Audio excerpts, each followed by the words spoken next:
tengah masa penjajahan Belanda, lahirlah seorang tokoh yang kelak dijuluki Bapak Pendidikan Nasional Indonesia. Siapakah beliau?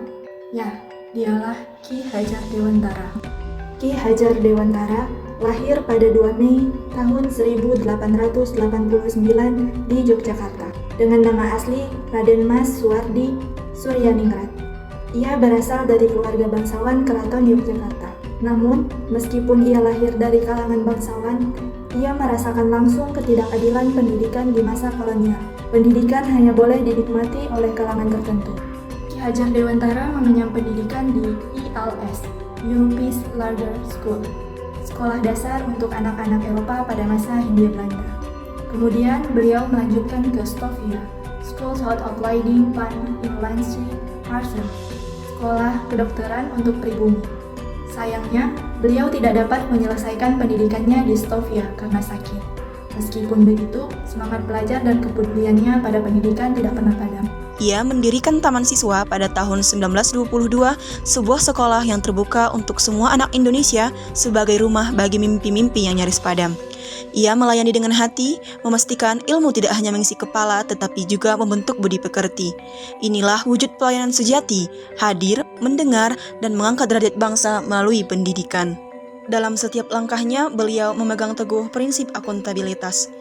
Saat pemerintah kolonial Belanda membatasi hak pendidikan rakyat, Ki Hajar menulis kritik berani berjudul Seandainya Aku Seorang Belanda. Konsekuensinya beliau diasingkan. Namun, pengasingan itu justru dimanfaatkan untuk belajar lebih banyak demi memajukan pendidikan di tanah air.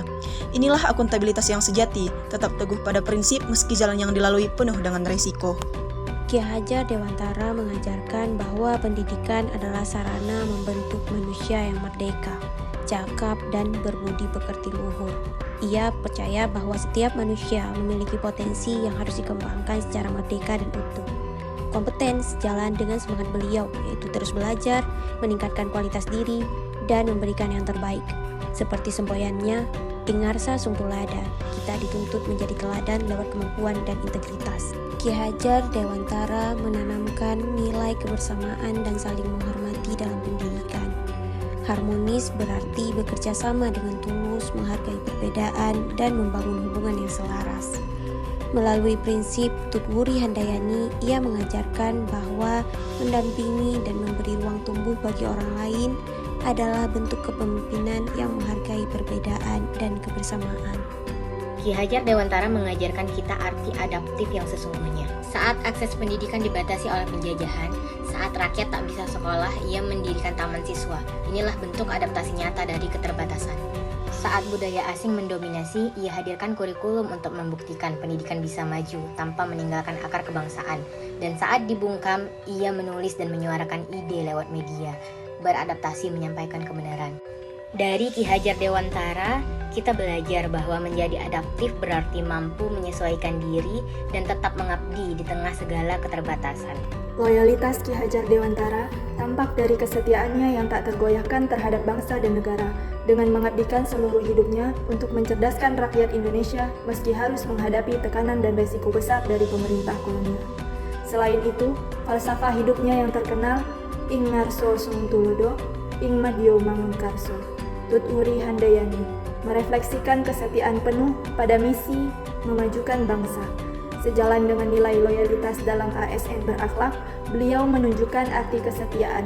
Setia pada Pancasila, Undang-Undang Dasar 1945, NKRI, dan pemerintahan yang sah, serta menempatkan kepentingan bangsa di atas kepentingan pribadi. Kolaboratif. Ki Hajar Dewantara dikenal sebagai seorang yang gigih merangkul berbagai pihak untuk mewujudkan cita-cita bangsa. Beliau bersinergi dengan tokoh-tokoh hebat seperti Dawes Dekker dan Cipto Mangunkusumo. Ia mendirikan Indonesia Party untuk menyuarakan kemerdekaan Indonesia. Di dunia pendidikan, ia merangkul para guru dan pejuang pendidikan untuk mendirikan perguruan taman siswa yang berlandaskan nilai-nilai kebangsaan.